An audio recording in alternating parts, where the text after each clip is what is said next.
제목은요, 하나님이 진짜 원하시는 것입니다. 네. 그래서 하나님이 진짜 원하시는 것이 무엇인지 저희가 함께 찾기를 원하는데요. 어, 사실 구약의 율법의 말씀을 보면 어, 이거 하지 말아라, 저거 하지 말아라 하는 것들이 많아서 많이 눌립니다. 그러나 사실 이 율법 속에 예수님인 복음이 더해져서, 신약이 더해져서 하지 말라는 것이 결국 우리가 지켜 행하려고 하고, 그렇지만 또 못할 때는 또 복음으로 내 옛 모습이 나오느라 그랬구나, 이제 새롭게 하나님이 또 이끌어 주시겠구나 믿으며 옛 것을 회개하고 또 새롭게 나아가면 되기 때문에 여러분이 율법에 눌리지 않으셨으면 좋겠습니다. 구약이 사실 올해 한 해 동안 저희가 이 여호수아를 길게 했잖아요. 그래서 여기에 눌리시는 것이 아니라 이제 나는 새로워지는 것이구나 라고 생각하고 오늘의 말씀도 받아들이셨으면 좋겠습니다. 자, 계속해서 이제 여호수아를 하는데요. 이제 얼마 안 남았습니다. 이제 올해 안에 여호수아는 끝나고요. 이제 내년에는 저희가 다시 신약을 보려고 합니다. 네. 이제 여호수아 22장에서 보면은 실질적인 전쟁은 끝났습니다. 네, 실질적인 전쟁이 끝났고 이제 전쟁이 종료가 됨으로 인해서 그 전에 르우벤, 갓, 므낫세 지파들이 돌아가기를 약속을 받았었잖아요. 처음에 전쟁에 참여할 때부터 우린 여기 동쪽에 살겠다 했었잖아요. 근데 여호수아가 함께 전쟁을 원했고, 그래서 전쟁을 함께 하지만 전쟁이 끝났으니 우리는 우리 거 챙겨서 돌아가겠다라는 이제 상황인 거예요. 전쟁이 있을 때는 사실 정신이 없죠. 네? 전쟁을 싸워야 되고 이겨야 하고 막 난리통이니 뭐 다른 데 신경 쓸 여력이 없습니다. 근데 전쟁이 끝나면, 영적 전쟁이 끝나면 어떨까요? 그때는 한숨 돌릴 때고 뭔가 이제 좀 안심해도 될까? 요때가 가장 위험합니다, 여러분. 네, 이들도 요때에 이들의 모습 속에서 우리와 동일하게 그들이 범하는 실수가 사실 우리와 동일합니다. 네, 그들의 모습을 보면서 우리 역시 다시 한번 이 안도하고 있지는 않은가, 내가 이 안도 속에서 잘못된 가치관이나 나의 생각으로 결정하는 일이 없는가 한번 말씀을 통해 체크해 보시면 좋겠습니다. 이제 이 르우벤, 갓, 므낫세 반 지파들이 돌아가기를 청하잖아요. 이 므낫세 반은 므낫세의 절반이 돌아가기를 원한다는 거예요. 그러면 전체 지파 중에서 세 지파가 아니라 두 지파는 온전한 지파이고 므낫세 지파는 반만 이제 돌아가기를 원한 거예요. 그럼 2.5가 돌아가기를 원하는 거고 9.5는 남아 있는 거예요. 예. 9.5는 서편, 이제 이스라엘 거기 가나안 거기 땅에 머무르는 거고, 이 2.5는 요단을 다시 건너서 동편에 이제 가려고 하는 겁니다. 그들이 생각했을 때 처음부터 그 동쪽은 그들에게 적합한 장소라고 그들이 여겼잖아요. 그래서 그들은 다시 돌아가기로 하는 거죠. 근데 여호수아가 당부를 합니다. 아무래도 거리적으로 요단강을 건너니까 너희가 신앙적으로 하나님 안에서 계속해서 하나님을 섬기며 살아라 하는 이런 당부를 하죠. 그리고 그들도 이제 그것을 지키려고 하고 이제 건너기는 건너는데, 건너 보니까 이게 실질적인 체감으로 오는 거예요. 왜냐하면 이 민족성 자체가 함께하는 이들이고 예배도 한 곳에서 드리는 이들인데, 이 큰 강을 건너서 저쪽에 가자니 뭔가 불안한 거죠. 네. 그래서 그들이 요단 강변에 이제 단을 쌓습니다. 네. 제단을 쌓아요. 높이 크게 제단을 쌓습니다. 이제 그들의 마음에서는 이 분리가 불안했을 것이고, 뭔가 우리가 이스라엘 족속에게 속했다는 것을 표시하기 위함이었는데, 이쪽 반대편 9.5 지파들은 그것을 어떻게 봤냐면, 이 사람들 뭐야? 왜 제단을 쌓아? 이들에게 제단은 예배를 드리는 곳은 예루살렘 한 곳이에요. 근데 여기다 제단을 이들이 왜 쌓아? 하나님께 제단을 저기서 드리려고 하는 거야? 그러면 그들에게 비춰진 이 2.5 지파의 모습은 뭐냐면 이스라엘 족속으로부터 분리가 되고 싶어 하는 모습으로밖에 보일 수밖에 없다는 거예요. 네. 왜 분리를 하려고 하지? 이거 뭐야? 반역이야? 분열이야? 그러면 전쟁이지. 이렇게 생각을 하는 거예요. 그러나 그들이 그러한 행동을 취하기 전에 가서 이제 직접적으로 가서 타진을 합니다. 왜 그랬어? 물어봅니다. 그때 이제 그들이 얘기를 하는 거예요. 오늘 말씀이 결국 본문의 말씀이 그들의 이유가 설명되어 있는 말씀이에요. 좀 쉽게 적어봤어요. 네, 앞에 본문의 말씀은 도대체 이게 뭔 소리야 하시거든요. 그래서 좀 쉽게 적어봤습니다. 여기 뭐라고 하냐면 그들이 제단을 세운 이유를 설명하는 거예요. 우리가 이 제단을 세운 것은 미래의 너희 자손이, 그러니까 후세대를 얘기하는 거예요. 우리는 다 알아. 우리가 너희와 속해 있다는 걸 너희는 다 알아. 그런데 너희의 2세대, 3세대 그 후손이 우리의 2세대, 3세대 후손에게 너희는 여호와께 속하지 않았다. 너희는 우리랑 다르다.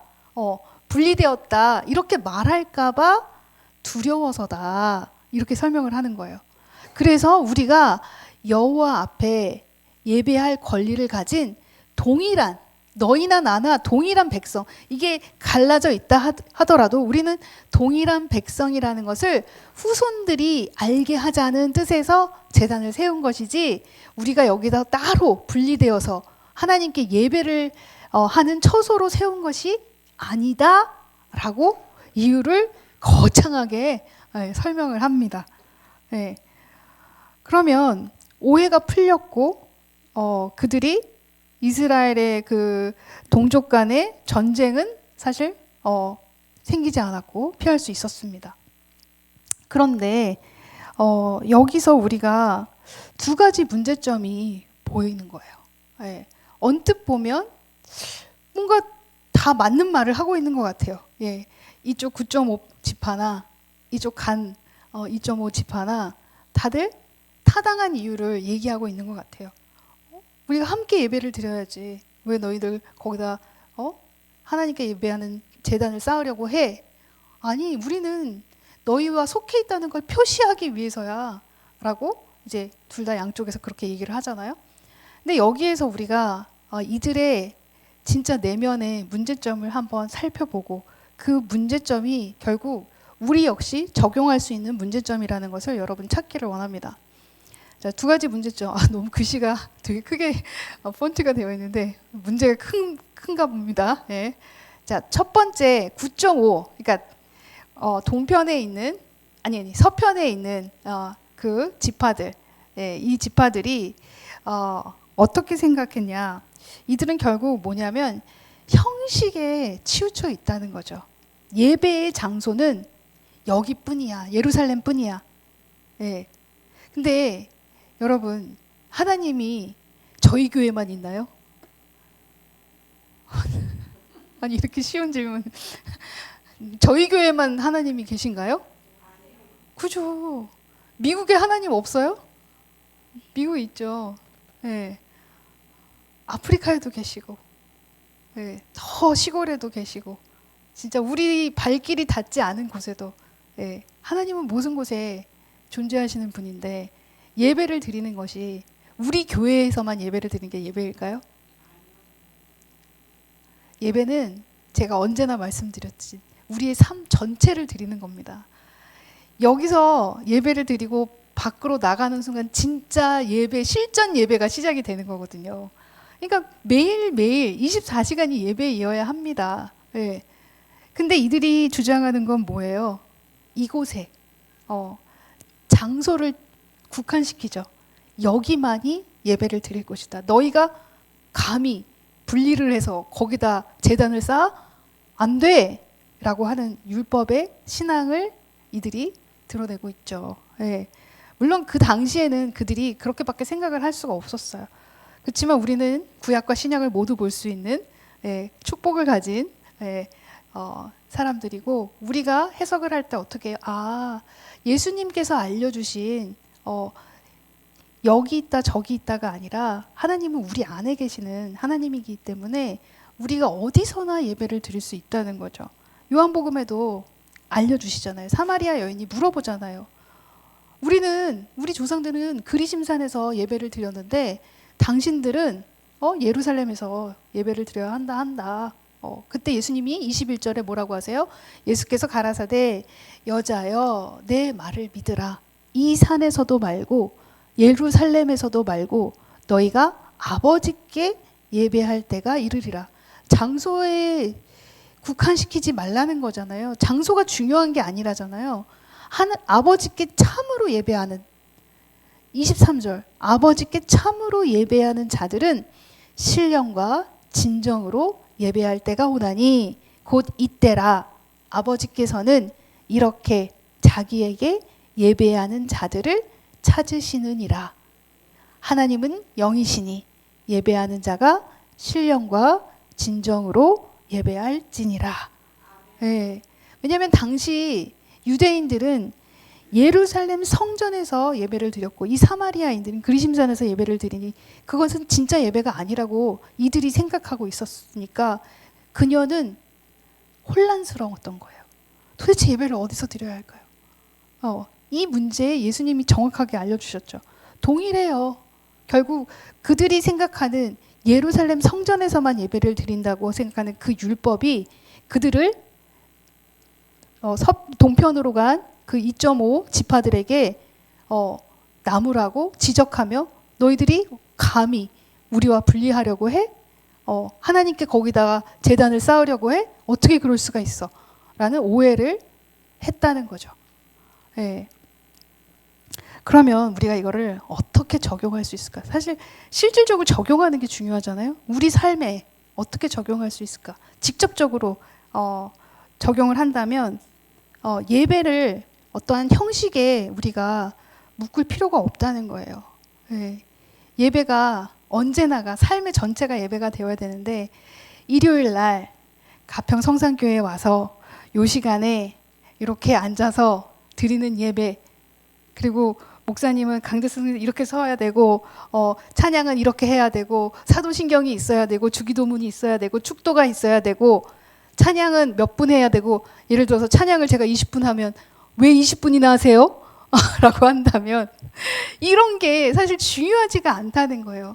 찬양을 30분을 할 수가 있고 제가 1시간을 설교를 할 수도 있고, 그럼 여러분들이 너무 싫어할 걸 아니까 제가 이렇게 짧게 하지만, 그죠? 벌써 바로 얘기가 나오실 거예요. 너무 길어요. 이렇게 얘기하실 거니까. 근데 이러한 규칙이 사실 모두 율법이고 이거에서 우리가 얽매일 필요는 없다는 거예요. 우리가 이렇게 전례대로 이렇게 해오는 것은 혹시나 오해의 소지가 있거나 또 가평 내에는 너무나 이단이 많으니 사도신경을 안 하면 저기는 2단인가 막 3단인가 생각을 할까 봐 그냥 그래서 하는 거지, 규칙이나 이런 얽매이는 게 사실은 필요가 없어요. 예배는 내가 하나님께 드리는 그 모든 것이 예배이기 때문에 어느 누가 설교를 해도 상관이 없는 거고, 정말 아무것도 규칙이 있을 필요가 없다는 거죠. 근데 우리가 그런 규칙들을 너무나 많이 세워놓는다는 거예요. 그리고 조금 더 우리가 적용을 넓혀보자면 율법에서 이제는 복음으로 가야 하지 않나라는 생각이 드는 거예요. 그러면 이런 율법적인 뭔가 규칙, 얽매이는 것들, 이 율법이 결국 우리를 갇히게 하거든요. 근데 복음은 뭐라고 하시냐면 복음은 결국 자유케 하시는 거예요. 복음은 자유잖아요. 그러면 그동안에 우리가 너무나 세상적인 가치관에도 갇혀 있다는 거예요. 예를 들면 그거죠. 저 사람은 나에게 뭔가를 섬겨요. 막 뭘 줘요, 자꾸. 그러면 우리 세상적인 가치관은 어떻게 해요? 저 사람이 날 뭘 줬어요. 그럼 우리 어떻게 해요? 줬으니까 나도 좀 뭘 줘야 되겠구나 예, 생각을 해요. 근데 열악하고 힘든 상황일 수 있잖아요. 줄 게 없을 수 있어요. 그죠? 마음은 너무너무 주고 싶은데 내가 지금 상황이 안 좋아. 못 줘. 근데도 세상의 가치관의 그 율법 때문에 내가 어떻게 해서든 돈을 마련해서라도 뭔가를 나는 먹을 게 없어도 저 사람이 날 뭘 줬기 때문에 사줘야 되는 그런 입장이 될 수 있어요. 근데 여러분, 우리가 그렇게 안 하면 여러분 어떻게 생각하세요? 쟤는 그렇게 줄 때는 따박따박 잘 챙겨가더니 어떻게 이렇게 하나도 그냥 주는 게 없어 나를. 이렇게 생각을 한단 말이에요. 이게 뭐예요? 여러분이 가지고 있는 세상의 율법인 거예요. 여러분 주실 때 어떤 마음으로 주셔야 할까요? 받을 생각하지 말고 주세요. 받을 생각 있으시면 아예 주지를 마세요. 네, 그냥 거저 주는 거거든요. 주는 기쁨이거든요. 근데 우리는 이런 가치관에 갇혀 있다는 거예요. 하나님을 섬기는 것 역시 마찬가지죠. 뭔가 내가 주님께 드리면, 내가 이렇게 기도로 헌신하면 하나님이 주시겠지. 뭔가는 주시겠지. 네. 그 믿음을 가지고 끝까지 붙들고 가다가 안 주시면 왜 안 주셔? 왜 안 주셔? 그러니까 이 이익의 창출에 대한 주거니 받거니, 예, 이게 외국에서도 그런 가치관이 너무 뚜렷한데 우리나라도 마찬가지고, 만약에 내가 줄 것이 없어서 저 사람들에게 지적을 받는다. 예를 들어서 목사님, 우리 교회는 다 이해하니까 내가 그럴 형편이 안 되는 것이 알고 그래서 이해하면 좋은데 저쪽 뭐 다른 교회 사람들이나 내 이웃 믿지 않는 사람들이 내가 받기만 하고 주지 않으면 하나님을 욕먹이는 게 아닐까요? 이렇게 얘기하시는 분들이 가끔 있어요. 만약에 여러분이 베풀 게 있는데 안 베푼다면 욕을 먹겠죠. 그건 욕 먹으면 마땅하죠. 그런데 내가 다시 줄 게 없을 때는 여러분들이 뭐라고 하시면 될까요? 내가 가진 게 없네. 기도해 줄게. 이러시면 돼요. 뭘 내가 안 되는 걸 억지로 이렇게 하시려고 하는 게 아니라 그런 율법에 매이실 필요가 없다는 거죠. 근데 저 사람들이 만약에 내가 그렇게 얘기했는데도 맨입으로 그냥 싹 닦네. 그냥 말로만 고맙다고 하네. 이렇게 욕을 하면 어떻게 해야 돼요? 그냥 욕 먹는 거예요. 그때는 욕을 먹는 거예요. 왜 먹어요? 낮아지라고. 하나님이 너 너무 바르게 살려고, 너 착한 그 신드롬 있어. 너 착한 코스프레 하고 싶은 거야. 착한 사람처럼 보여지고 싶은 거지. 하나님은 낮아지라고 하시는 거예요. 그 순간. 그러면 내가 낮아지는 거구나. 낮아지는 게 하려고 하나님이 이런 상황에 허락하셨구나. 그럼 낮아지면 또 그때 뭘 높일까요? 하나님, 저 낮아졌으니 높아지게 하심을 찬양합니다. 높이시려고 나를 낮추시는 거구나. 나중에 얼마나 나를 높이시려고 이렇게까지 낮추시나. 이렇게 생각하시면 돼요. 왜요? 하나님은 결국 여러분이 적용하는 것 그대로 갚으시니까. 심은 대로 거두시는 여러분이 될 거니까. 네. 이러한 상황 속에서 모든 율법들을 우리가 그렇게 바라보시면 좋을 것 같아요.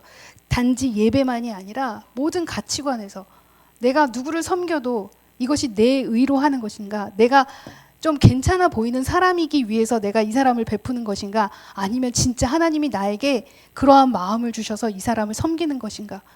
내가 어떤 괜찮은 사람처럼 보이기 위해서 섬기면요, 본전이 생각이 나요. 그래서 결국 욕을 하게 되는 거예요. 왜 안 해? 하고. 그러나 하나님이 섬기라고 해서 섬기면 하나님이 시키신 거니까, 나는 하나님께 받으면 되니까, 그럼 본전이 생각이 안 나요. 본전 어디서 찾으면 돼요? 하나님한테. 네, 하나님한테 찾으면 되니까. 이렇게 우리가 율법이 아닌 복음으로 모든 것을 적용을 하셔야 된다는 거예요. 네. 결국 우리가 그렇게 안 하면은요, 하나님은 우리에게 뭐라고 하시냐면 입술로만 가까이 하신다는 거예요. 여호와께서 말씀하시되 이 백성이 입으로는 나를 가까이 하며 입술로는 나를 공경하나. 주여 주여 주여 하는데 마음이 어디서 있어요? 하나님에게서 멀리 떠나 있대요. 그러니까 마음은 없는데 겉모습만 그리스도인인 척하는 우리의 모습을 지금 나무라시는 거죠. 네. 그리고 나머지 동쪽에 자꾸 헷갈려. 동쪽에 가는 그 2.5 지파의 문제점은 뭐냐?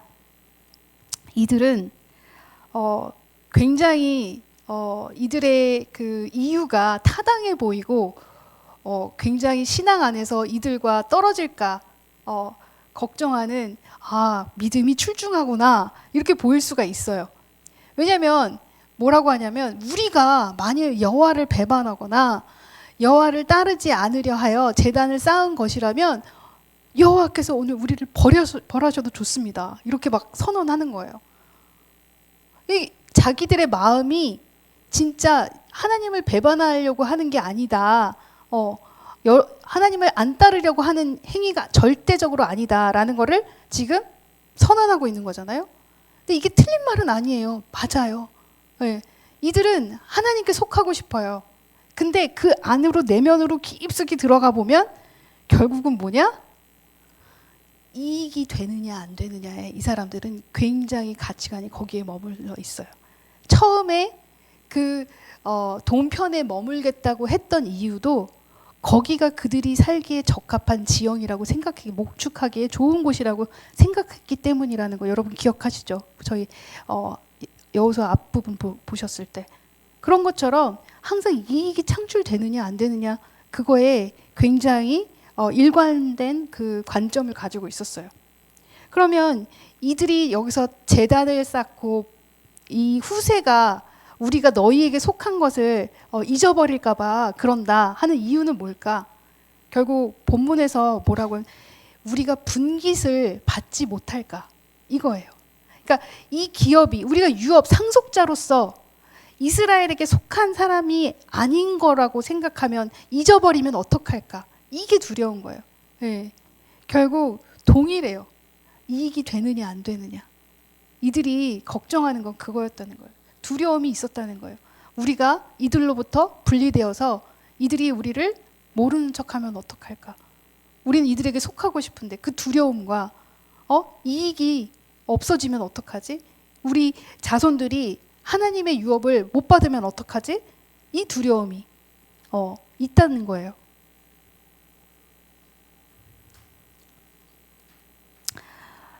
우리 역시 마찬가지죠. 예배를 드릴 때, 그리고 기도를 할 때, 그리고 하나님께 뭔가 헌신을 할 때, 내가 이렇게까지 했는데 하나님이 나를 뭐라도 주시겠지 하는 마음이 있습니다. 그리고 제가 옛날을 생각해 보니까 제가 어린아이 신앙일 때 뭐 21일 다니엘 기도를 하고 40일 예수님이 하셨던 그 기도를 뭐 금식은 못하지만 새벽 기도를 40일을 하고 막 저희가 그런 40일 기도 무슨 작정 기도 같은 걸 하잖아요. 근데 생각해 보면 제가 작정 기도를 하면서 하나님을 너무 사랑해서 제가 작정 기도를 하겠습니다 하고 했던 적이 한 번도 없어요. 여러분 계신가요? 제가 주님을 너무 사랑해서 21일 철야 기도를 하겠습니다 한 적 있으신가요? 자신 있게 손 들어주세요. 이건 자랑해도 되는데 그러신 분. 제가 네, 훌륭하십니다. 네. 근데 보통 문제가 있어서 기도를 하죠. 문제가 있어서 작정 기도를 하죠. 목적이 있죠. 우리는 항상 하나님 이 문제 해결해 주세요. 하나님 나 이런 처한 상황에서 건져 주세요. 저에게 이러한 부분이 해결되기를 소망합니다 하며 우리가 작정 기도를 합니다. 이게 우리 역시 너무나 연약해서 이들과 다르지 않죠. 우리의 이익을 위하여 하나님께 나아갈 때가 너무나 많다는 거예요. 결국 진실하지 않은 제사 그리고 목적이 있는 제단은 하나님께서 기뻐하지 않으신다는 거예요. 네. 예를 들어볼게요. 이사야서에 그때 당시는 아직 그들이 유다 왕국이 아직 망하지 않은 때이고 그들이 예배와 제사와 절기를 지키며 이제 신앙의 틀을 유지하고 있을 때였어요. 그 신앙의 틀이 유지가 되니 더 율법적이고 더 그들이 그 율법 속에서 오히려 그 율법이 그들을 악하게 만들었는데, 그때 하나님께서 그들을 이사야를 통해 뭐라고 하시냐면 이렇게 말씀하세요. 여호와께서 말씀하시되 너희의 무수한 재물이 내게 무엇이 유익하뇨? 나는 수양의 번제와 살찐 짐승의 기름에 배불렀고 나는 수송아지나 어린 양이나 수염소의 피를 기뻐하지 아니하노라. 그러니까 이들이 드리는 수많은 절기의 그 제물과 제사가 주님 앞에서는 하나도 이게 기쁨의 제단이 아니었다는 거예요. 12절에 너희가 내 앞에 보이러 오니, 이게 보여주기 위해서 한다는 거죠. 그것을 누가 너희에게 요구하였느뇨? 내 마당만 밟을 뿐이니라. 하나님께 드리는 번제, 숫양, 어린 양, 숫염소 모두 거부하시는 거예요. 뭐예요? 결국 형식적인 제사, 그거 원하지 않아. 그 보여주기식, 나는 그거 원하지 않아. 그러면서 뭐라고 하시냐면 헛된 재물을 가져오지 말아라. 내가 견디지 못하겠고, 이전에는 뭐라고 가증히 여긴다고까지 얘기하세요. 가증히 여기고 내가 견디지 못하겠다는 거예요. 그런 허례의식 같은 보여주기 위한 그런 제사 나는 원하지 않아. 내 마음이 너희 절기들을 싫어하노라. 이렇게 말씀하시는 거예요. 죄 중심이 없는, 마음이 없는 제사 하지 마, 이거예요. 그리고 뭐라고 하시냐면 너희가 손을 펼 때, 너희가 그렇게 제사를 나에게 드리면 너희가 손을 펼 때 내가 눈을 가리우고 많이 기도할지라도 내가 듣지 아니하리니. 결국 뭐예요? 내 기도가 왜 응답이 안 되지? 여기 답이 있네. 왜 하나님 저희가 안 보이세요? 너 안 보여. 이렇게 얘기하시는 거예요. 왜? 너의 제사가 마음이 없는 그 제사야. 너의 예배가, 너의 기도가 마음이 없는 예배이고 마음이 없는 기도야. 난 받지 않겠어. 내 눈이 가려. 정말 제발 가져오지 마. 제발 기도하지 마. 이거가 되는 거예요. 난 안 들려. 이건 거예요. 여러분 생각해 보셨으면 좋겠어요. 내가 하나님 앞에 나아갈 때 나는 무엇을 중심에 두고 있는가? 나도 이 2.5 지파처럼 목적이 있지는 않은가? 나도 9.5 지파처럼 율법에 눌려서 보여지는 것에만 집착하는 것은 아니었나? 내가 하나님이 듣지 않으시는 기도를 내가 하고 있지는 않았나? 여러분 생각해 보셨으면 좋겠습니다. 결국 그럼 중요한 건 어떻게 해야 할까요? 어떻게 하는 것이 진짜 이 내면의 이 신실함을 견고히 하고 비춰지는, 그냥 보여지는 허례허식의 그런 예배가 아닌 진정한 예배를 내가 드릴 수 있을까요? 이게 결국 지난주와 연결이 돼요. 그래서 지난주에 먼저 제가 말씀을 드렸었죠. 네, 지난주 말씀 기억나시죠? 그 표정은 오늘 아침도 기억이 안 나는데 무슨 지난주가 기억이 납니까? 그죠? 맞아요. 예. 지난주 저희가 그 옥합, 향유 옥합을 깨뜨린 마리아 이야기를 해드렸잖아요. 그리고 제가 오늘 말씀과 연결을 하려고 지난주에 먼저 그 말씀을 드린 거거든요. 여러분 생각해 보세요. 그 당시에 그 마리아가 이 향유 옥합을 깨는 거는요, 센세이션한 거예요. 그죠? 이거는 율법도 깨는 거고요. 그들의 가치관도 깨는 행동이었어요. 그러니까 제자들이 놀래서 뭐 하는 짓이냐, 그걸 팔아서 가난한 사람을 도우면 얼마나 많이 도울 수 있겠냐. 왜냐하면 그들이 보기에는 쓸데없는 짓이잖아요. 그죠? 예수님 머리에 확 그 비싼 걸. 그죠? 근데 진정한 그녀의 예배가 그 향유 옥합을 드리는 자기가 가지고 있는 전체를 드리는 그녀의 그 사랑이 도대체 어디서 나왔을까? 그녀는 뭘 알았길래 이렇게 진실하게 하나님께 다가갈 수 있었을까? 예수님께 모든 걸 드릴 수 있었을까? 그녀의 행동이 솔직히 말해서 우리가 말할 수 있죠. 정말 진실한 예배잖아요. 그죠? 마음을 다하는 예배의 행위잖아요. 그죠? 하나님을 높이는 거잖아요. 예수님의 가치를 그녀가 발견했잖아요. 그죠? 그러니까 우리가 사랑하세요. 하나님을 사랑해 하면 그녀처럼 그렇게 우리가 다 드릴 수 있습니다. 하지만 누군가를 사랑하려면 그 사랑하는 대상의 가치가 보여야 되거든요. 정말 소중해야 그 사람을 위해 내가 몸을 다 헌신하고 다 드릴 거 아니에요. 그러니까 사랑하려면은요, 그 예수님의 가치를 찾는 게 먼저라는 거예요. 와, 예수님이 어떤 분이셨나? 나를 위해서 어떻게 하셨나? 근데 그거를 아는 방법이 마리아한테서 우리가 찾았잖아요. 마르다와 다르게 마리아는 뭘 하고 있었어요? 말씀을 듣고 있었잖아요. 그녀가 하나님, 예수님의 가치를 찾을 수 있었던 건 말씀 속에 있었기 때문이라는 거 여러분 기억하셨잖아요. 네. 다른 게 아니에요. 마르다는 일 성취에 바빴어요. 막 준비하고 예수님 오시니까 막 해드리고 뭐 하는 거. 사람도 많아. 잔치니까 막 분주해요. 막 우리의 삶이 어떤가 보세요. 여러분이 어디에 분주해 하고 있나?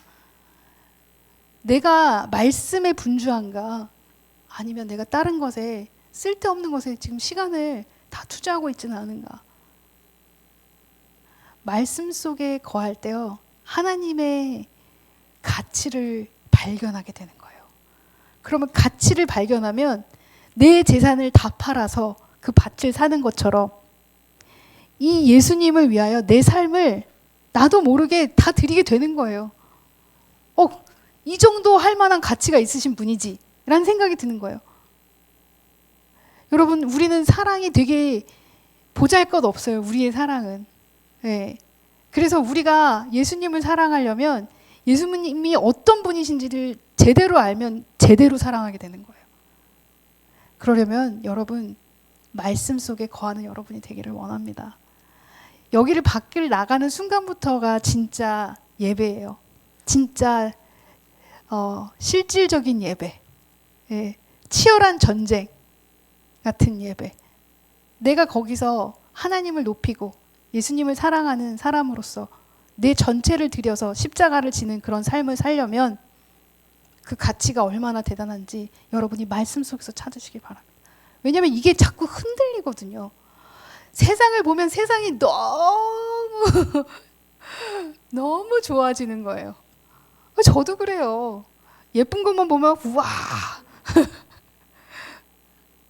며칠 전에 이렇게 뭐 소품집을 들어가게 됐는데 너무 예쁜 거예요. 뭐 아기자기한 게 그냥 눈이 그냥 제가 반짝반짝해지면서 막 이것도 사고 싶고 저것도 사고 싶고. 근데 뭐 요만한 장식품이 막 6만 원이고 뭐 이렇게 비싸? 아마 옛날에 저였으면 샀겠죠. 네. 그러나 그 가치가 어디가 중요한지는 이제는 아는 거예요. 네. 쓸데없는 쓰레기다. 지나가면 다 쓰레기야. 이렇게 생각을 하는 거죠. 여러분, 이제 우리의 가치가 어디에 있는지 찾으시려면 정말 그냥은 절대로 보이지 않아요, 여러분. 마르다처럼 일에 취해 있으면, 일 속에 파묻혀 있으면 보이지 않아요. 마리아처럼 말씀에 거하시는 여러분이 되기를 소망합니다.